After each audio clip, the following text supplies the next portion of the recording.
to you? Yes, yes, Rashmi.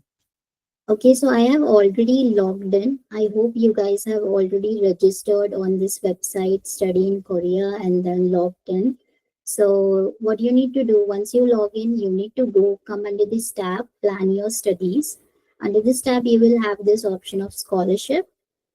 Once you get the scholarship, if you scroll down a bit, then you will get an option of Apply for GKS, and you will be landing on this page. So here you will see that there are 5 steps that you need to do. Not really 5, there are 4 steps that you need to go through. So make sure you read each and everything properly. So the first is the applicant agreement, which you need to read each and everything before you agree or disagree. So I'm just gonna do agree to all over here. So everything is agree now, and we will go to the next.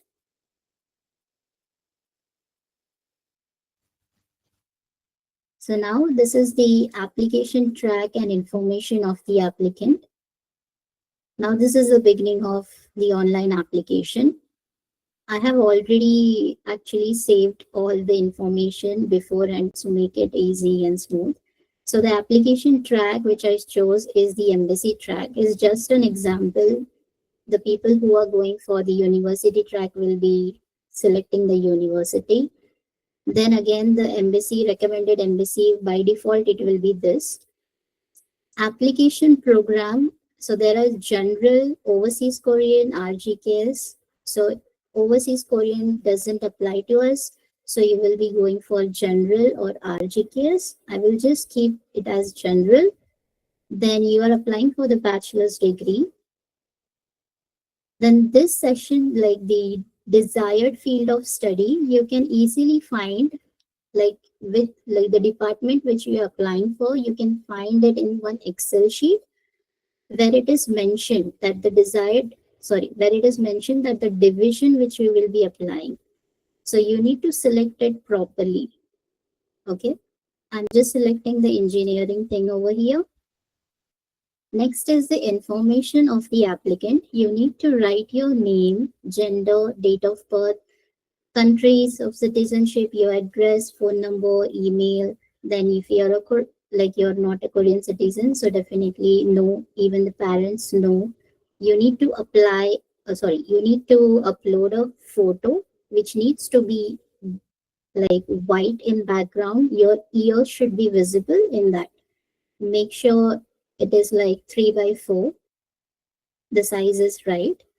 And then the choice of university and department. So I have already selected few universities. So as I selected the embassy track, that to general one, it allowed me to choose for type A universities, like 2 type A universities and the department over here, and 1 type B university. If you choose the embassy under the RGKs, you will be allowed to choose 2 type B universities.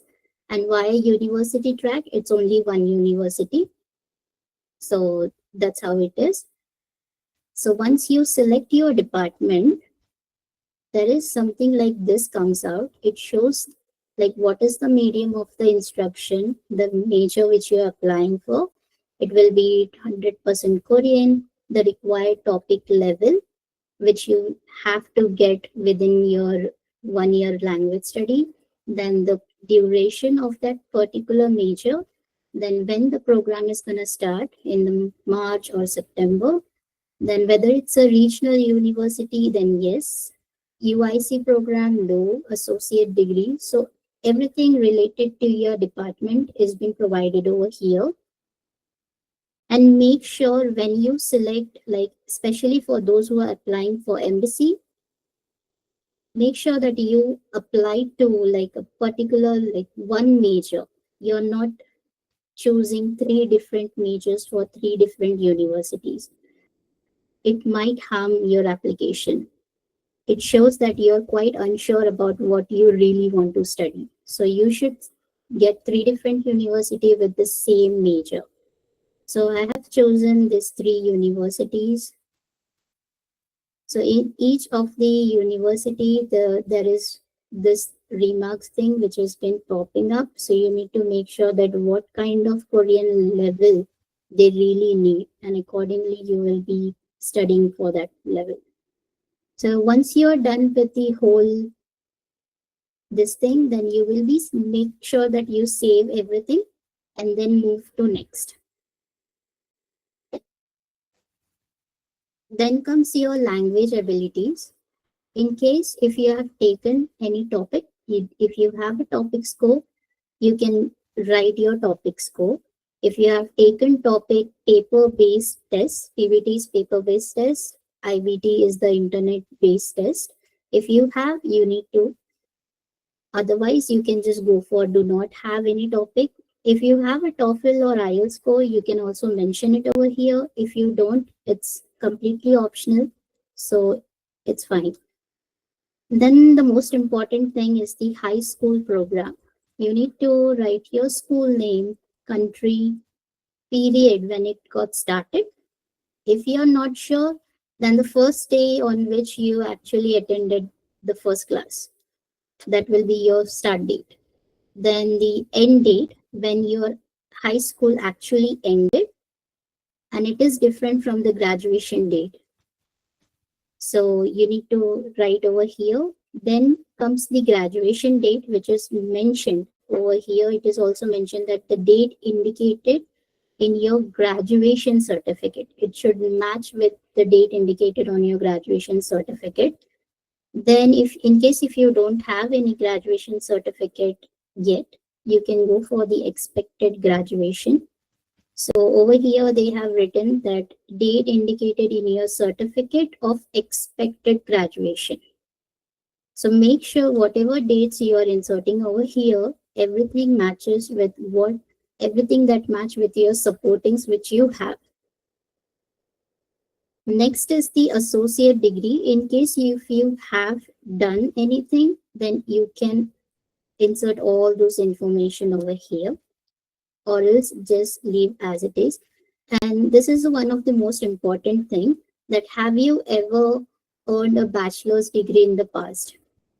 In the guidelines, it is mentioned that if you have pursued your bachelor's degree previously, then you're not eligible to apply again, like in Korea.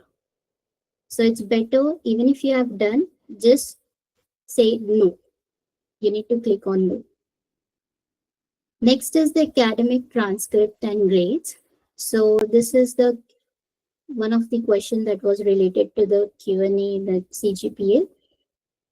The CGPA indicated on your original transcript.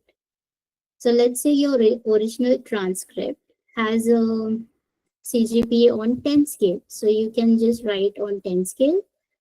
So it is not any of this, right? So you have to convert to 4 or 4.3 or 4.5. So once you get converted, you will be entering those over here. So this is for the original transcript which you have already. If the CGPA on the original transcript, it is out of any of this, then you don't need to convert to any, like you don't need to convert to any other scale. If it is already on 100, just keep this blank. If it is not on 4, 4.3, 4.5 or 500, then you have to convert it on 4 or the scales. Okay. Then again, if once you get it convert, like through Scholaro or any other websites, then you should have to get it authorized by your high school or your college, because that will show that this is the proper authentication that has been done. Otherwise, they won't be probably considering it. If they are not the one who are providing you with the authorization, you can simply go for no.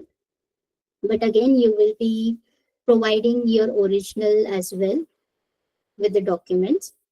Then comes the score percentile. In case of score percentile, you need to go for the 100 scale. If you don't have the 100 scale, they have already provided one GPA, like the appendix in the guidelines, you will see that the appendix A, which is a GPA conversion table, it will actually show you that on 100, like on this scales. So see where where your 3.0, whatever grade you have converted into, where this scale point stands under the 100 scale point. So when I tried to do it, it came out to be 84, which is more than 80. So definitely you're eligible to apply it. So this is how the GPA things work. And in this case, the GPA indicated on your original academic transcript. So as many of the people don't have their like semester wise like separation, in those cases you can just go for semester one, like you can just put it over here, like only once. You don't need to go for semester two because henceforth you don't have anything, right?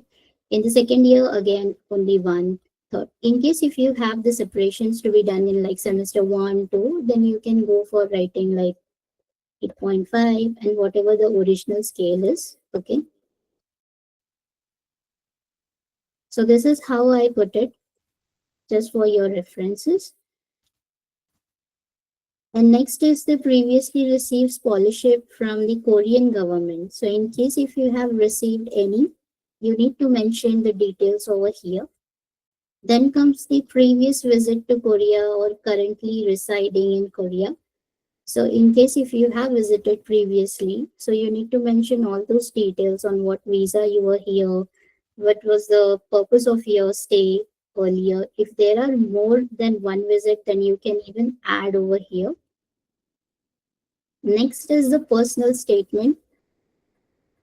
Make sure that these things are not rewritten over here. You need to write everything what you have written. You can just copy paste over here, and they have a limit, word limit of like not exceeding 5,000. So if you have already written it and it is exceeding 5,000, alter it, modify it, edit it. Then again, the study plan, you will be writing your study plan properly, goal of study, study plan, future plan. Everything you need to just copy paste over here. Then comes the personal medical assessment. If you have any of the allergies or any kind of a disease, you need to mention it as yes. And over here, you can just give the explanation. If you don't have, just write it no, no, no.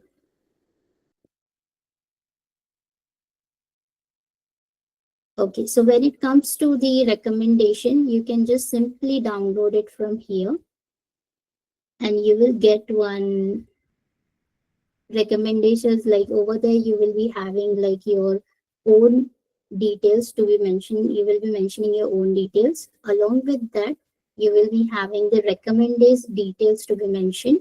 So I think there are total 2 recommendation letters that you need to upload, I guess.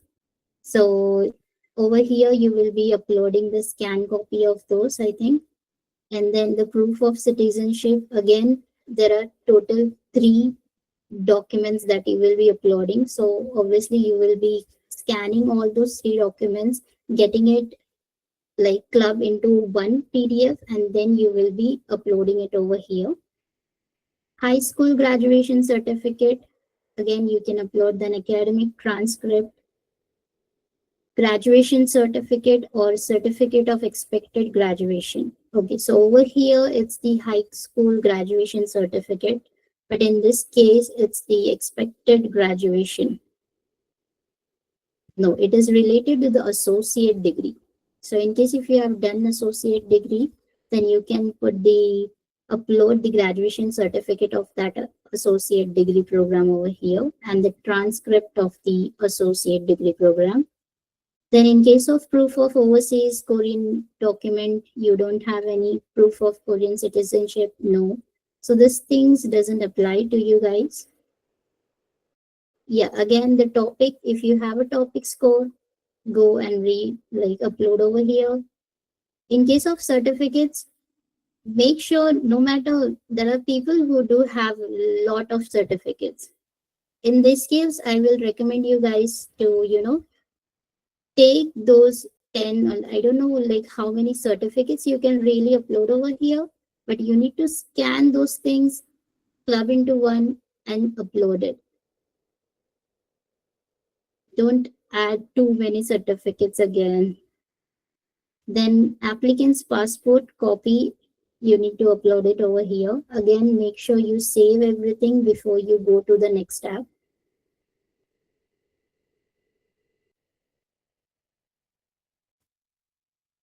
Then comes the final confirmation. Make sure you check each and every detail properly, because before you submit, you need to be sure that everything is proper, because this is the form that gonna you guys will be printing it and sending it to the university or need. So before you submit, if you think that there is something that I need to modify or correct or edit, then you have the option over here available. So don't rush. Make sure you do everything properly. And once you're done, like everything is okay, you can just submit it. Don't print it as like once you're done, make sure that you don't print it. Just wait once the results are out. That time you will be getting an email update on that. And then you can print and send the documents to the university or need. So that's how you will be filling the online application.